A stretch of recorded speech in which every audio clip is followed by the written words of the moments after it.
नमस्कार दोस्तों, स्वागत है आपका इस एक और नई वीडियो में। इस वीडियो में बात करेंगे अपन अंडरटेकिंग फॉर्म के बारे में।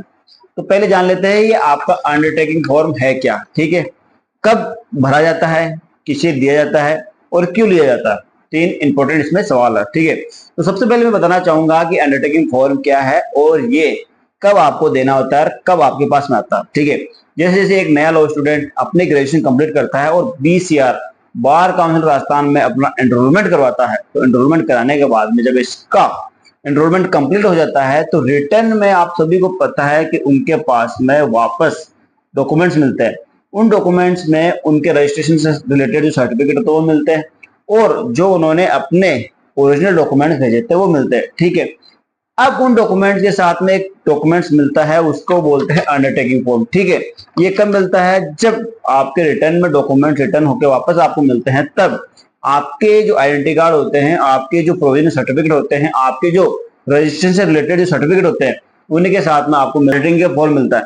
अब उस अंडरटेकिंग का फॉर्म का करना क्या होता है, अधिकतर लोगों को अभी तक ये मालूम नहीं है कि जो अंडरटेकिंग फॉर्म आता है उसका हमको करना क्या होता है। ठीक है, और ये क्यों जरूरी है।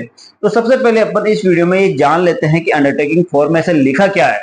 ठीक है, जो हमें उसको देना पड़ता है। ठीक है, तो सबसे पहले आप देखोगे कि ऊपर ही ऊपर इसमें लिखा हुआ है अंडरटेकिंग। ठीक है, अब इसमें लिखा है आई। ठीक है, मतलब मैं। अब इसके रिक्त स्थान और son of, daughter of, wife of, उसके नीचे लिखा है, जगह छोड़ रखी है, आगे लिखा है is here by states that I have been enrolled as an advocate in the State Bar Council of Rajasthan on कि मेरा एनरोलमेंट कब हुआ था, फिर रिक्त स्थान छोड़ रखिए 8, फिर आपके एनरोलमेंट नंबर। ठीक है, फिर इसमें लिखा है कि I intend to practice at, कि जो आप जहां पर पहले से प्रैक्टिस है, जो प्रैक्टिस स्थान है उसके लिए खाली स्थान रखा है इसमें। I have obtain degree in law during the academic year, भाई आपने जो अपनी कॉलेज ड्यूरिंग के दौरान कब करी थी उसकी भी खाली जगह रखिए, और कौन सी यूनिवर्सिटी से करी थी वो इसमें बता रखा है कि भाई आप इसमें लिखो।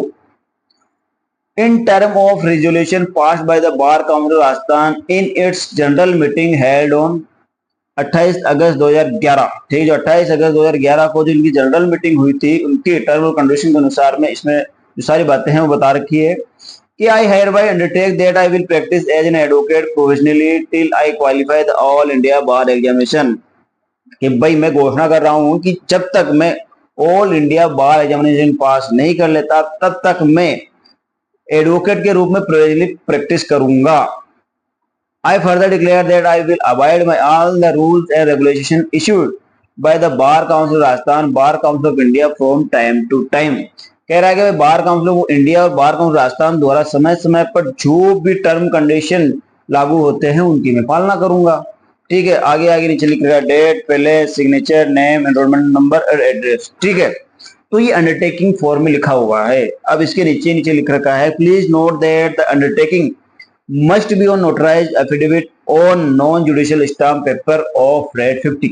ठीक है, तो मतलब कि अंडरटेकिंग में ये कह रहा है जब आपका एनरोलमेंट हो जाता है तो एनरोलमेंट के बाद आपको जो भी सर्टिफिकेट मिलता है उस सर्टिफिकेट में आपको एक अंडरटेकिंग मिलता है। अंडरटेकिंग में ये कह रहा है कि आप इसमें अपना नाम, पता, आपका एड्रेस, आपने जो डिग्री करी वो कब करी, ठीक है, आपका एनरोलमेंट कब हुआ, आपका पहले से प्रैक्टिस, वो सारा इसमें मेंशन करो।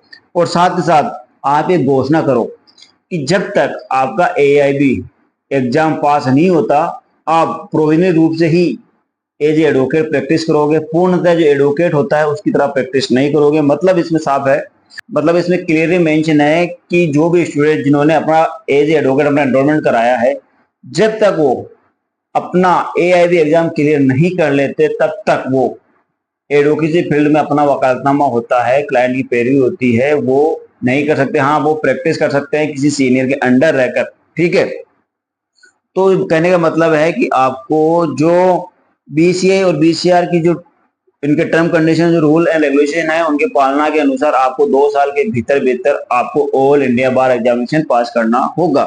ठीक है, तभी आप जो भी एक एडवोकेट की तरह जो क्लाइंट की पैरवी करना, अपना वकालतनामा लगाना, किसी भी स्टेट में एज एडवोकेट किसी क्लाइंट की तरफ से अपना मुकदमा लड़ना, वो आप कर सकते हो। लेकिन कब कर सकते हो, जब आप अपना all India bar examination clear कर लेते हो।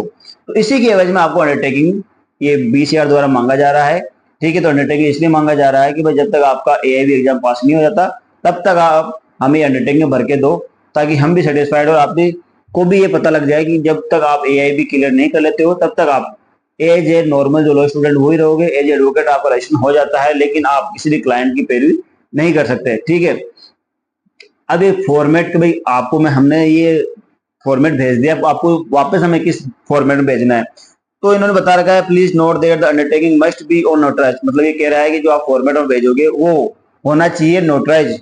ठीक है, affidavit on non judicial stamp paper, जो मार्केट में आपको नॉन जुडिशियल पेपर मिलता है 50 रुपए, जो शपथ पत्र मिलता है, वो शपथ पत्र आपको लेना है और उस पर ये चीजें टाइप करवानी है और इस चीज को भरकर आपको इसको नोटरी करवा के आपको बार काउंसिल ऑफ राजस्थान के जो जहां पर आपने अपना रजिस्ट्रेशन का एनरोलमेंट कराने का जो एड्रेस वहां पर भेजा है, वहीं पर आपको ये सेम एज इट इज वहां पर भेजना होता है। तो अंडरटेकिंग का प्रोसेस ये है कि आपको बार काउंसिल ऑफ राजस्थान और बार काउंसिल ऑफ इंडिया के द्वारा जो ये AIB का जो एग्जाम है उसको जो लागू किया है, ठीक है, इसको देने के बाद ही आप फ्रीडम रूप से आप अपना एडवोकेसी जो प्रैक्टिस है वो कर सकते हो। ठीक है, तो इसलिए आपसे अंडरटेकिंग लिया जा रहा है। तो इस वीडियो में आपको समझ आ गया होगा कि अंडरटेकिंग क्यों पूछा जाता है और क्यों लिया जा रहा है। तो इस अंडरटेकिंग का मतलब है आपको ये चीजें फिल करनी है और आपको ये जिम्मेदारी लेते हो और आप 2 साल के भीतर भीतर आप अपना AIB एग्जाम पास कर लोगे। ठीक है, तो इसलिए आपसे ये अंडरटेकिंग फॉर्म लिया जाता है। तो आई होप आपको इस वीडियो में समझ आया होगा कि अंडरटेकिंग फॉर्म क्यों लिया जा रहा है। वैसे ही बेहतरीन वीडियो देखने के लिए आप चैनल को सब्सक्राइब कर सकते हो। बार काउंसिल ऑफ इंडिया और बार काउंसिल राजस्थान से जुड़ी खबरों के लिए अपडेट के लिए आप मेरे चैनल को सब्सक्राइब कर सकते हो। समय समय पर जो भी इंपॉर्टेंट चीजें आती हैं उन्हीं पर वीडियो बनाया जाता है। वैसे ही वीडियो में लगातार सीखते रहे। मिलते हैं आपसे अलग एक और नए नेक्स्ट वीडियो में, तब तक के लिए धन्यवाद।